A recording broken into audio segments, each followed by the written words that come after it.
Hello, this is Chef John from foodwishes.com with Wildflower Honey Cake. That's right, we are making a very old-fashioned cake with wildflower honey, which is my personal favorite kind of honey, and also the honey produced by the happiest bees. Or at least that's my theory, which I'll attempt to explain later. But in the meantime, let's go ahead and get started with one of the easiest cake batters ever. And for the dry ingredients, we'll need some all-purpose flour, which I never don't dump in too fast, so a little bit flies out. And then to the flour, we'll also add some baking powder, as well as a little bit of salt, at which point we'll take a whisk and give this a quick mix. And once those ingredients have been evenly distributed, we can set that aside and move on to the wet ingredients, which for a cake batter almost always starts with a couple sticks of room temperature unsalted butter. But instead of adding the usual sugar, we're going to dump in a whole bunch of wildflower honey, which, as I mentioned, is my favorite. And the reason I think the bees that make this are the happiest bees is because they get to fly around collecting nectar from a whole different variety of flowers, whereas a lot of honeybees only get to collect nectar from one single type of flower. So I ask you, which bee would you rather be? The one that gets to drink nectar from a variety of different flowers, or the one that has to get nectar from the same flower every day? Every single day, same flower. But anyway, having said that, any honey will work. But no matter what you use, we will take a whisk or an electric mixer, and we will blend this until it's nice and light and fluffy, which if your butter was at room temp and nice and soft, is going to happen very quickly and easily. And yes, I'm actually on a pretty good streak of remembering to take the butter out ahead of time. And then once our butter and honey mixture looks a little something like this, we will stop. And we'll toss in a little bit of plain yogurt, or milk, or sour cream, or buttermilk, or pretty much any dairy product will work. We will also add a little bit of real pure vanilla extract, and then not just one, but 2 of the 4 eggs we're going to add all together. Since I want to show you an alternative method, where we add more than 1 egg at a time, but we do so by also adding some of our flour, like 1/3 of the mixture in, and then we'll go ahead and blend all this up until it's nice and fluffy again, before we add the last 2 eggs, and the rest of the dry ingredients. And I'm showing you this because we usually add 1 egg at a time before we add our flour. But some of you are still telling me your batter's breaking and separating. So I thought I would show you how to do this a different way, which I hope becomes known as the Chef John method. I mean, I'd like a few things named after me when I'm not around anymore. All right, I'm certainly not going to have any library wings with my name. Or am I? No, probably not. But anyway, to recap, we'll add 2 of our eggs. Blend that with about 1/3 of our dry ingredients. And then once combined, we'll add everything else. And just as soon as that flour disappears, we will stop immediately, and we'll grab a spatula and scrape down the sides to incorporate the last of the flour. At which point we'll take this and transfer it into a prepared cake pan, which as you probably know means generously buttered, with a round piece of parchment laid in the bottom. And once that's been transferred in, we'll smooth that out as evenly as we can, making sure we're pushing the batter from the center to the edges. And then before this goes in the oven, there is one optional step we can do, and that would be to cover the top with some sliced almonds. And if you're not into those, leave them off. I mean, you are, after all, the queen bee of whether your hive's cake is nut-free. And we can start just by randomly scattering, but I don't really want almonds on top of each other.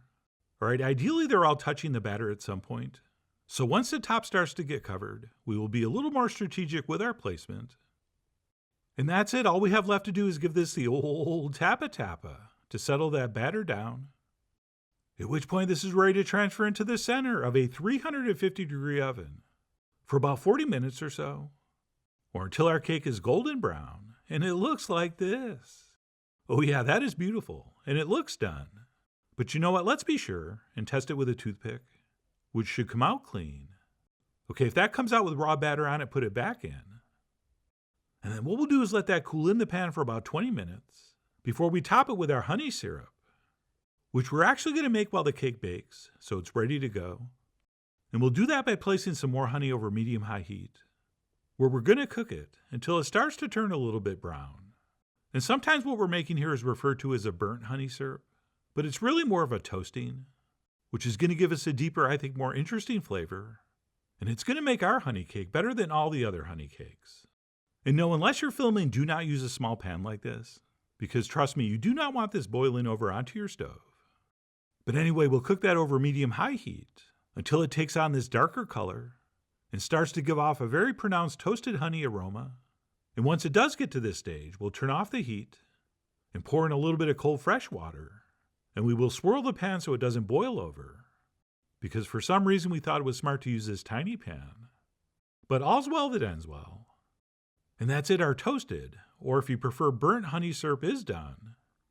And we'll simply let that cool and set it aside till needed. And speaking of cooling, once our cake has cooled down a little bit in the pan, we will place our cooling rack on top, and we'll go ahead and flip that over, and then center a plate over that and flip it back over. Oh, and I didn't show it, but before you try to do this, make sure you go around the edges of the pan with a knife, just to make sure the sides aren't sticking before you try to do this.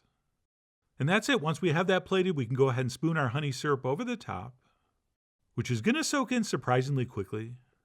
So make sure you're applying that evenly all over. And that's it. Once our cake has been honeyed, we will let it cool completely before we serve it.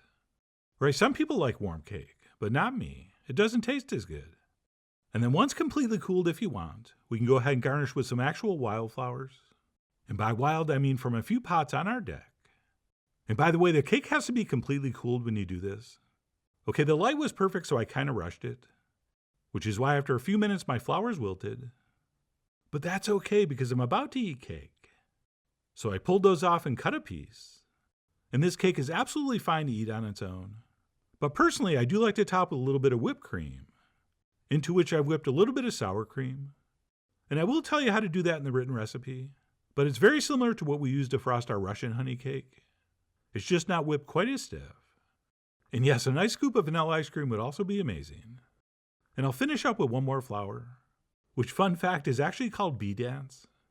And that, my friends, is just a fantastic bite of cake. And that's coming from someone that doesn't really like cake. All right, I'm much more of a pie guy. But on the rare occasion I am in the mood for some cake, this I think is my favorite style to do. All right, so simple, so basic, yet so perfect. And besides the fact that honey has more flavor than sugar, it just produces a different type of sweetness than sugar. Right, the cake is definitely still sweet, but it just seems to have a little certain extra something the cakes made with regular sugar don't have. And to be honest, I don't understand the recipes that include sugar and honey. All right, if we're going to make a honey cake, let's make a honey cake. And if you struggle with getting a proper texture on your cakes, right, they're either too light and airy or too dense and heavy, I think you're going to be extremely impressed with this.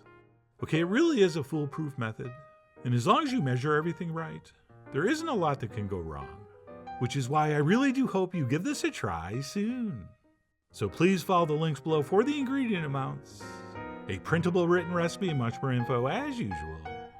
And as always, enjoy.